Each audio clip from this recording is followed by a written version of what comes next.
Hi, പുതിയ വീഡിയോയും ഹയർസിനെ കുറിച്ച് തന്നെയാണ്. വളരെ സന്തോഷത്തോടു കൂടിയാണ് ഈ വീഡിയോ ചെയ്യുന്നത്. എന്തെന്ന് പറഞ്ഞാൽ നമ്മൾ പറഞ്ഞുകൊണ്ടിരുന്ന ഒരു കാര്യം അത് ഇംപ്ലിമെൻ്റ് ആവാൻ പോകുന്നു എന്നുള്ള കാര്യമാണ്. എന്തായാലും ചെറിയൊരു വിഷമം അതിലുണ്ട്. എന്താണെന്ന് വെച്ച് കഴിഞ്ഞാൽ നമ്മളൊക്കെ മനസ്സിലാക്കിയത് അല്ലെങ്കിൽ നമുക്കൊക്കെ കിട്ടിയ ഇൻഫർമേഷൻ പ്രകാരം കൊച്ചിയിലെ ഓഫീസ് അതിന് ആദ്യത്തെ മാതൃകയാവും എന്നാണ് നമ്മളൊക്കെ കരുതിയിരുന്നത്. എന്നാൽ നമ്മളെ തോൽപ്പിച്ചിരിക്കുന്നു എന്ന് തന്നെ പറയാം. കൊൽക്കത്തയിലെ കോടതി നമ്മളെ തോൽപ്പിച്ചിരിക്കുന്നു എന്ന് വേണം പറയാൻ വേണ്ടിയിട്ട്. അപ്പോൾ ഇത് ഇന്നലെ വന്നൊരു വാർത്തയാണ്. ഇപ്പോൾ കഴിഞ്ഞ മണിക്കൂറുകളിൽ ഒരുപാട് നമ്മുടെ യൂട്യൂബിലല്ല നമ്മുടെ ഗൂഗിളിൽ തന്നെ സെർച്ച് ചെയ്ത് കഴിഞ്ഞാൽ ആ ഒരു ഹെഡ്ലൈൻ ഒരുപാട് പത്രങ്ങൾ, ഓൺലൈൻ മീഡിയകൾ ഒക്കെ, അത് ന്യൂസ് ചാനലുകൾ ഒക്കെ എയർ ചെയ്യുന്നുണ്ട്, റിപ്പോർട്ട് ആക്കിയിട്ടുണ്ട് എന്ന് കാണാൻ പറ്റും. അപ്പോൾ വാർത്ത ചെയ്തത് മാത്രമേ ഉള്ളൂ. നമുക്കറിയാം EDയെ കുറിച്ച് നമ്മളൊക്കെ കേട്ടിരിക്കുന്നത് ED അറ്റാച്ച് ചെയ്ത് കഴിഞ്ഞാൽ ഉടുമ്പ് പിടിച്ച പോലെയാണ്, അതിൽ ഇളവില്ല, അതിൽ നിന്ന് ഒരു കാര്യം നമുക്ക് കിട്ടൂല എന്നുള്ള കാര്യമായിരുന്നു നമ്മളൊക്കെ മനസ്സിലാക്കിയിട്ടിരുന്നത്. എന്നാൽ EDയുമായി ബന്ധപ്പെട്ടപ്പോൾ നമുക്ക് മനസ്സിലാക്കിയത്, നമുക്ക് കിട്ടിയിരിക്കുന്ന ഉറപ്പ് അല്ലെങ്കിൽ FIR ഇട്ടവർക്ക് കിട്ടിയിരിക്കുന്ന ഉറപ്പ് എന്ന് പറയുന്നത്, നിങ്ങൾക്ക് ഞങ്ങൾ പണം തരും എന്ന് തന്നെയാണ്. പണം തരാനല്ല, പണം തരും എന്ന് തന്നെയാണ് അവർക്ക് അതിനുള്ള ഉറപ്പ് കിട്ടിയിട്ടുണ്ട്. അതുകൊണ്ടാണ് അവർ 1-2 തവണ EDയുടെ ഓഫീസിൽ പോവുകയും അവർ അതിൻ്റെതായ അവരുടെ രേഖകളൊക്കെ കാണിക്കുകയും ചെയ്തിരുന്നത്. അപ്പോൾ ഈ പുറമേ നിന്നിട്ട് ആൾക്കാർ പലതും പറയും, ഈ നമ്മൾ 420 ഇടുന്നത് എന്തിനാണ്, 420 ഇട്ടിട്ട് ഒരു കാര്യമില്ല, 1 ലക്ഷം കിട്ടാൻ വേണ്ടിയിട്ട് 15 ലക്ഷം നഷ്ടപ്പാവും, അങ്ങനെയൊക്കെയുള്ള വെറും വിഡ്ഢിത്തങ്ങൾ എന്ന് പറഞ്ഞു കഴിഞ്ഞാൽ ഇവന്മാരുടെ ഗ്രൂപ്പിലൊക്കെ നമ്മൾ എന്തെങ്കിലും കയറിപ്പോയി കഴിഞ്ഞാൽ നമ്മളെ ബുദ്ധിയും കൂടി ഇല്ലാണ്ടാവും എന്നുള്ളതാണ്. അങ്ങനെയുള്ള വിവരക്കേടുകളാണ് ഇവർ. ഇങ്ങനെയൊക്കെ വിവരക്കേടുകൾ ഉണ്ടാവുമോ എന്ന് നമ്മൾ ചിന്തിച്ചു പോകും ഓരോ കാര്യങ്ങൾ എഴുതി വിടുമ്പോൾ. അപ്പോൾ പറയുന്നത് നമ്മുടെ കേസിനെ കുറിച്ചാണ്. എന്തായിരുന്നു ആ case? Rose Valley group of കമ്പനീസിൻ്റെ ഇതുപോലെയുള്ള ഒരു തട്ടിപ്പ് കമ്പനിയായിരുന്നു. അത് കമ്പനിയുടെ കാര്യങ്ങൾ, അസറ്റുകളൊക്കെ ED അറ്റാച്ച് ചെയ്തിട്ടുണ്ടായിരുന്നു. അപ്പോൾ അതിൽ ചെറിയ ചെറിയ പൈസ ഇട്ട നിക്ഷേപകരുടേതാണ് ആ പൈസ. അപ്പോൾ കഴിഞ്ഞ മാസം കൊൽക്കത്തയിലെ കോർട്ട് തന്നെ പറഞ്ഞു, ഇത് ഒരുപാട് ആൾക്കാരുടെ പൈസയാണ്, അത് ED തിരിച്ചു കൊടുക്കാനുള്ള നടപടി ഉണ്ടാക്കണം എന്ന് പറഞ്ഞു. അപ്പോൾ അതിൻ്റെ ഭാഗമായിട്ട് PMLA കോർട്ട്, കൊൽക്കത്തയിലെ PMLA കോർട്ട് അതിൽ നിന്ന് 12 കോടി ഇവരുടെ ഫിക്സഡ് ഡെപ്പോസിറ്റ് 14 FD ആണ്, 14 ഫിക്സഡ് ഡെപ്പോസിറ്റുകളിൽ നിന്ന് ആകെയുള്ള തുക 12 കോടി, 11.99 കോടി ഈ ചെറുകിട നിക്ഷേപകർക്ക് 22 ലക്ഷത്തോളം വരും അവരൊക്കെ. അപ്പോൾ അവർക്കൊക്കെ വീതിച്ചു കൊടുക്കാൻ വേണ്ടിയിട്ടുള്ള ഉത്തരവ് ഉണ്ടായിട്ടുണ്ട്. അപ്പോൾ അതിൽ പറയുന്നത്, ബോണഫൈഡ് ആയിട്ടുള്ള ആൾക്കാർക്ക് മാത്രമേ ഇത് കിട്ടാൻ പാടുള്ളൂ.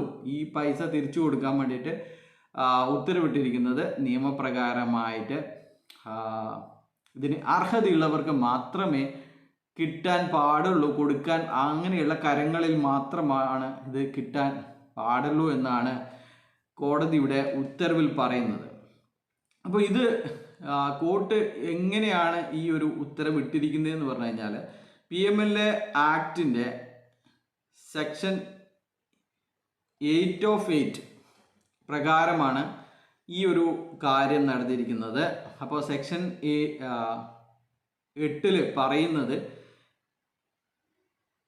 ED can restore to a claimant with a legitimate interest in a property who may have suffered a quantifiable loss to a result of offense of money laundering. ഈ കള്ളപ്പണം പിടിച്ചെടുത്തതുമായി ബന്ധപ്പെട്ട് കഷ്ടത അനുഭവിക്കുന്ന ഇതിൻ്റെ യഥാർത്ഥ ആൾക്കാരിലേക്ക് ഈ പണം തിരിച്ചു കൊടുക്കാവുന്നതാണ് എന്ന് പറഞ്ഞിട്ടുണ്ട്. അപ്പോൾ ആ ഒരു സെക്ഷനാണ് PMLA കോർട്ട് ഉപയോഗിച്ചിരിക്കുന്നത്, കൊൽക്കത്ത കോർട്ട് ഉപയോഗിച്ചിരിക്കുന്നത്. അപ്പോൾ ഇവിടെ വേറെ ഒരു പ്രശ്നം കൂടി കോടതിയുടെ മുമ്പാകെ വന്നു. ഇതിൻ്റെ ട്രയൽ നടന്നുകൊണ്ടിരിക്കുകയാണ്.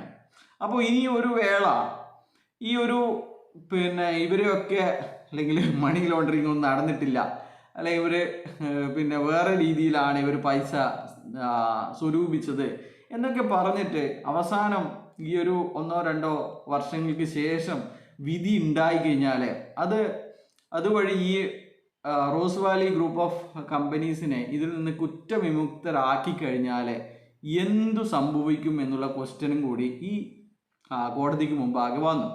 അപ്പോൾ കോടതി അതിന് ഉത്തരം പറഞ്ഞിരിക്കുന്നത് എന്തു തന്നെയായാലും ഈ പൈസ റോസ് വാലി ഗ്രൂപ്പ് ഓഫ് ഇൻസ്റ്റിറ്റ്യൂഷൻ്റെതല്ല എന്നും റോസ് വാലി ഗ്രൂപ്പ് ഓഫ് കമ്പനീസിൻ്റെതല്ല എന്നും ഇത് ഈ പാവപ്പെട്ട ആൾക്കാരുടേതാണെന്നും അതുകൊണ്ട് എങ്ങനെയായാലും കേസ് ജയിച്ചോ തോറ്റോ അതൊന്നും ഇവിടെ ബാധകമല്ല എന്നും ഇവരൊക്കെ ഇതിൽ നിക്ഷേപകരാണെന്ന് കോടതിക്ക് ഉത്തമ ബോധ്യമുണ്ട് എന്നും അതുകൊണ്ട് അവർക്ക് തിരിച്ചു കൊടുക്കുന്നതിൽ കോടതിയുടെ അന്തിമ വിധിയെ ഇത് ബാധിക്കില്ല എന്നും കൂടെയുള്ള കാര്യം കൂടി ഈ ഉത്തരവിൽ പറയുന്നുണ്ട്.